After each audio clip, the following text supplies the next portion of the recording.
ये मैप आपके सामने, ओहो ये है मैप।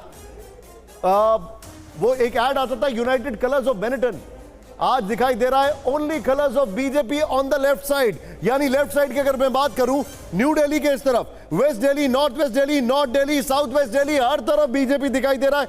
एक छोटा सा पॉकेट जो है यहां पर सेंट्रल में, जो नॉर्थ वेस्ट दिल्ली से कहते हैं, वहां पर आम आदमी पार्टी दिखाई दे रहा है। लेकिन यहां पर अगर इस तरफ आइए आप दोनों ज्वाइन करें हमें जरा।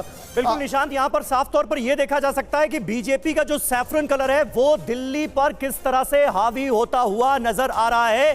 भारतीय जनता पार्टी के लिए यह बहुत बड़ा मौका है, ऐतिहासिक पल है, क्योंकि 27 साल का जो सूखा था वो बीजेपी ने खत्म कर दिया है। यहां पर बीजेपी का वनवास खत्म होता हुआ साफ नजर आ रहा है। अभी फिलहाल जो आंकड़े हमारे पास हैं उसमें 41 पर बीजेपी और 29 पर आम आदमी पार्टी नजर आ रही है। अच्छा देखिए, यहां पर साउथ दिल्ली में बीजेपी है, यहां पर अगर आप देखें साउथ ईस्ट में आम आदमी पार्टी है, मैं थोड़ा और ऊपर जाऊंगा, ईस्ट में आम आदमी पार्टी और बीजेपी है। लेकिन अगर जैसे हम लोग इस तरफ आएंगे, यहां पर शादरा वाली जो बेल्ट है वहां पर आम आदमी पार्टी, एक छोटा सा पॉकेट बीजेपी दिखाई दे रही है। नॉर्थ ईस्ट दिल्ली की बात की जाए वहां पर बीजेपी दिखाई दे रही है।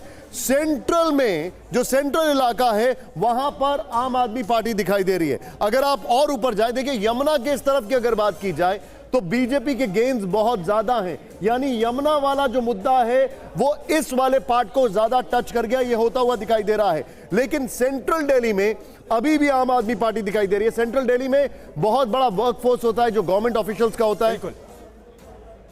अब इस कलर का कंपैरिजन हमारे सामने सुमेरा जी करेंगे। सुमेरा जी। जी हाँ, देखिए तो हम आपको ये दिखाते हैं कि किस तरह से रंग बदला है 2015 से अभी 2025 तक, किस तरह की तस्वीर उभर कर दिखाई दी है। तो देखिए 2015 में ये तस्वीर थी, यहाँ पूरी तरह से आम आदमी पार्टी का रंग छाया हुआ था। पूरी दिल्ली पर 67 सीट मिली थी, बीजेपी को सिर्फ 3 सीट मिली थी और वो सिर्फ ये 3 सीट थी, इसके अलावा कांग्रेस पार्टी का खाता नहीं खुला था। तो ये तो पूरी तरह से आम आदमी पार्टी के रंग में रंगा हुआ था 2015 में। लेकिन 2020 के नतीजे देखिए किस तरह के आए। यहाँ पर बीजेपी को थोड़ी बढ़त मिली, 8 सीट तक वो पहुंची, लेकिन बहुत बड़ा अंतर नहीं हुआ। 62 सीट उसके बावजूद आम आदमी पार्टी को मिली थी और ये तस्वीर उभर कर सामने आई थी। और ये पॉकेट्स थे जहां पर बीजेपी को बढ़त मिल रही थी, ये सीट रोहिणी की लगातार वो जीत रहे थे। और अब 2025 के नतीजे जब आ रहे हैं तो देखिए किस तरह से भगवा छाया हुआ दिखाई दे रहा है। यानी बीजेपी का रंग किस तरह से दिल्ली पर छाया है वो दिख रहा है। 41 सीट पर रुझानों के मुताबिक बढ़त बनाई हुई है बीजेपी ने और 29 सीट पर आम आदमी पार्टी है। आम आदमी पार्टी यहां पर देखिए ये वाला हिस्सा है दिल्ली का जहां पर आम आदमी पार्टी की मौजूदगी अभी भी दर्ज की जा रही है, लेकिन कांग्रेस पार्टी का खाता अभी भी नहीं खुला है। ये तस्वीर और इस तरह से रंग बदला है दिल्ली का और रुख बदला है दिल्ली का, और वो इस वक्त दिखाई दे रहा है 2025 के रुझानों में भी। बिल्कुल, और अब इस वक्त हम कुछ नया दिखाना चाहते हैं क्योंकि हमारे पास वोट परसेंटेज आ गया है। अभी तक के जो रुझान है 70 की 70 सीटों के रुझान हमारे पास आ चुके हैं। 41 पर बीजेपी, 29 पर आम आदमी पार्टी आगे है। लेकिन वोट परसेंटेज आप गौर कीजिए, आम आदमी पार्टी का जो वोट परसेंटेज है निशांत वो है 43.2%। यहां पर समीर एक इंटरेस्टिंग बात है, मैं आपको जो बताना चाहूंगा, इंटरेस्टिंग बात यह है आम आदमी पार्टी को करीब 10% का लॉस हुआ है। लेकिन ये जो 10% का लॉस हुआ है ये एग्जैक्टली बीजेपी में ट्रांसलेट नहीं हुआ है, क्योंकि आम आदमी पार्टी को पिछली बार 53.5% मिले थे, बीजेपी को 38.51 मिले थे, जो कि अभी 46-47% मान लीजिए।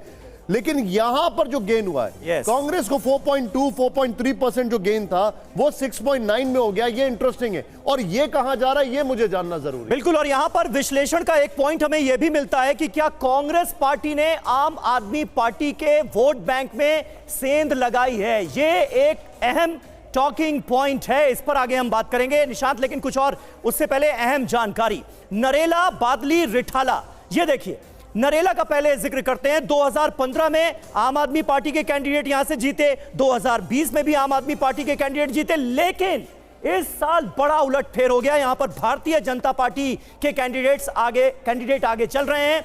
अगर बादली की बात की जाए तो 2015 में आम आदमी पार्टी, 20 में आम आदमी पार्टी, लेकिन यहां पर भी सिनेरियो चेंज हो चुका है। बीजेपी का कैंडिडेट यहां पर डबल एंटी इनकम्बेंसी आपको दिखाई दे रही है 2015 और 20 की, जहां पर अब बीजेपी पूरी ताकत के साथ आ गई है। नरेला, बादली और रिठाला, हम इसकी बात कर रहे हैं। आगे जरा इसको जरा चेंज करिए। अब देखिए जरा शालीमार बाग, शकूर बस्ती और त्रिनगर। अगर अगेन डबल एंटी इनकम्बेंसी आपको दिखाई दे रही है, वहां पर बीजेपी गेन करती है। शालीमार बाग, शकूर बस्ती और त्रिनगर। ओवर टू यू सभी, नेक्स्ट। बिल्कुल सही बात है, और इन तमाम सीटों का आकलन कहीं ना कहीं यह बताता है कि जो एंटी इनकम्बेंसी थी वो गई है बीजेपी के फेवर में, ना कि कांग्रेस पार्टी के फेवर में। कांग्रेस को कोई लाभ होता हुआ नजर नहीं आ रहा है। वोटिंग परसेंटेज में इजाफा जरूर हुआ है, लेकिन उसकी बुनियाद पर कहा अभी तक यही जा रहा है कि बड़ी सेंधमारी आम आदमी पार्टी के वोट बैंक में कांग्रेस ने कर दी, जिसका फायदा भारतीय जनता पार्टी को हुआ। अगली जो सीटें हैं जनकपुरी, विकासपुरी और उत्तम नगर, ये again double anti incumbency. Janakpuri, Vikaspuri और उत्तम नगर में अब यहां पर आपको बीजेपी दिखाई दे रही है।